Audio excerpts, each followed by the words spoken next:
এই যে বন্ধুরা দেখো, এই যে আমাদের ছাগল, যেহেতু ওদের সময় হয়ে গেছে এখন বাইরে যাওয়ার জন্য।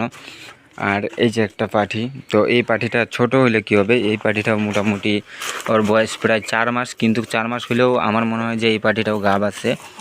আর এই যে দেখতেছো একটা, এও তো গাপে আর দুটা বাচ্চা আছে, বাচ্চাগুলো ওই যে ওই সাইডে আছে।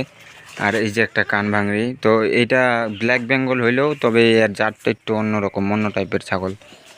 আর এই যে দেখতেছো, এগুলা প্রত্যেকটা ছাগলেই আর কি মানে বাচ্চা আছে, সবগুলারই বাচ্চা আছে, এটারও বাচ্চা আছে। আর এই যে এই শুধু এই ছাগলটাই বাকি আছে বাচ্চা দেওয়ার, তবে হ্যাঁ এটা মনে হয় দিয়ে দিবে বাচ্চা, বেশি লেট নাই। আর এই যে এটা এটা 3-2.5 মাসের গাব আছে এই ছাগলটা। যে এই ছাগলটা হইলে যে 2.5 মাসের গাব আছে, আর এইদিকেও আরও আছে। এই যে দেখতেছো, কারণ ওরা চিল্লা আল্লাহ করতেছে, এই কারণেই এখন ওদের সময় হয়ে গেছে মাঠে যাওয়ার। আর এখনই মাঠে নিয়ে যাবো, যে আমার কাছে আসতেছে বানগুলো খুলে দেওয়ার জন্য, যেহেতু আমি ছাইরে পালি না, তো তার জন্য আর কি ওরা বানগুলো খোলার জন্য আমার কাছে আসতেছে। এই যে দেখো, আমার পা ঘোরাঘুরি করতেছে, বান খুলে দিলেই রাজা। এই যে প্রত্যেকটা ছাগল মানে বাইরে যাওয়ার জন্য। এই যে আরেকটা, এই যে এইখানে আছে আরও, ওইখানে যে ছাগলগুলা দেখাইছিলাম, এই যে ওইখানে আছে মাগুলা, আর এইখানে আছে বাচ্চা, এই যে 2টা বাচ্চা। তারপরে এই যে এইখানেও 2টা বাচ্চা আছে, তারপরে ওই যে ওই দিকেও আছে একটা।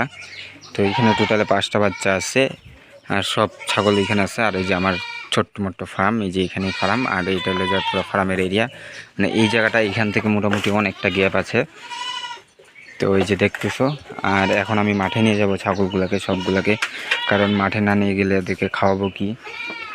আর এই যে 2টা, আর এই যে আমার কবিতর। তবে হ্যাঁ, কবিতর দেখতেছো, কবিতরের ফার্মটা অন্যদিন দেখাবো, ওইটা ভিতরে আছে। আজকে আমি ফার্স্ট টাইম দেখলাম 17 দিনের বাচ্চা, মানে আজকের দিনটা গেলে হবে 17 দিন। 17 দিনের বাচ্চা কি সুন্দর করে ব্ল্যাক বেঙ্গল ছাগলের ঘাস খাচ্ছে। এই যে দেখো, খাচ্ছে কিন্তু কম, কিন্তু খাচ্ছে। 17 দিনের বাচ্চা হিসাবে যথেষ্ট। ভাই বড় বাচ্চাও আজকাল 3-4 মাস আগে ঘাস খাইতে চায় না, যে জায়গায় 17 দিনের বাচ্চা ঘাস খাইতেছে। এই যে সবগুলাই ঘাস খাইতেছে, মানে 1-2টা করে খাইতেছে। তবে হ্যাঁ, আর 1 সপ্তাহ পরে মোটামুটি প্রপারলি শিখে যাবে ঘাস খাওয়াটা। আর ওর মাগুলা ওইদিকে খাইতেছে।